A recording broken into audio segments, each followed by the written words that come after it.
Comment fonctionne l'imposition au Canada, en Ontario?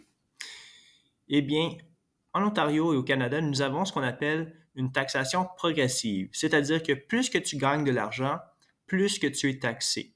On peut regarder ici les taux d'imposition au niveau fédéral, c'est-à-dire national. Il va y avoir aussi des impôts qui sont provinciaux, qui sont ici. On regardera ça par après. Donc, au fédéral, on peut voir que plus tu gagnes de l'argent, plus tu te fais imposer.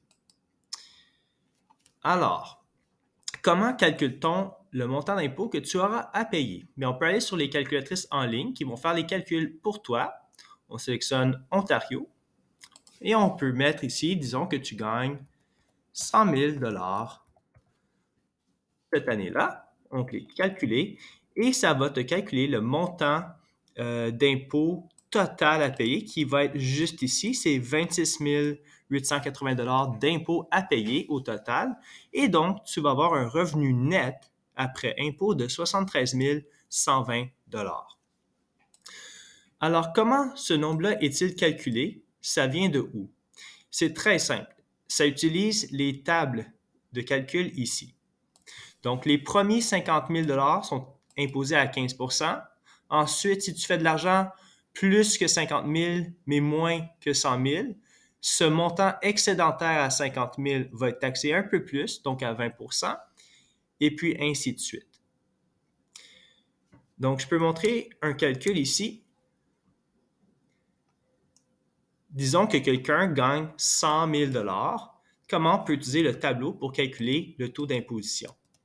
Bien, 100 000 le premier 53 000 va se faire imposer à 15 Donc, on va avoir 53 000 à 15 Ensuite, le montant excédentaire à ça, c'est 46 000 et ça va se faire imposer à 20,5 C'est possible d'avoir un troisième terme dans cette suite de série de termes ici si on gagnait plus que 106 000 par exemple.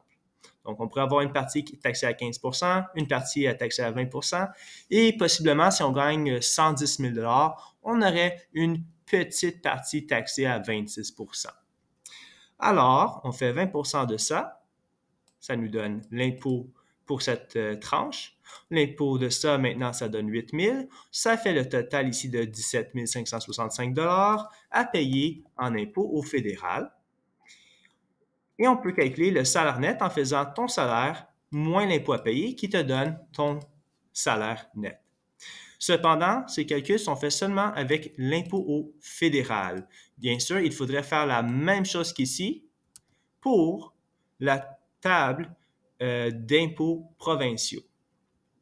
Mais on ferait les calculs, on ajouterait ça aux impôts fédéraux, donc fédéraux plus provinciaux, ça donnerait l'impôt total à payer.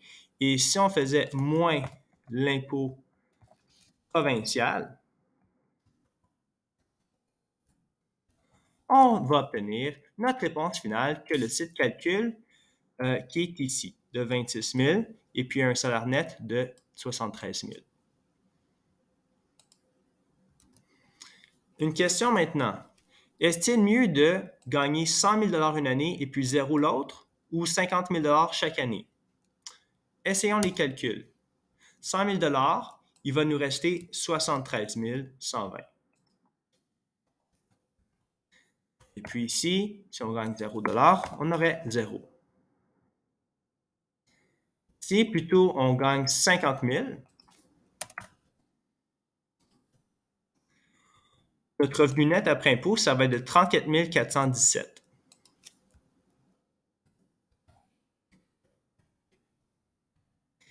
Et si on fait la somme de 39 417 fois 2, on va avoir un total ici de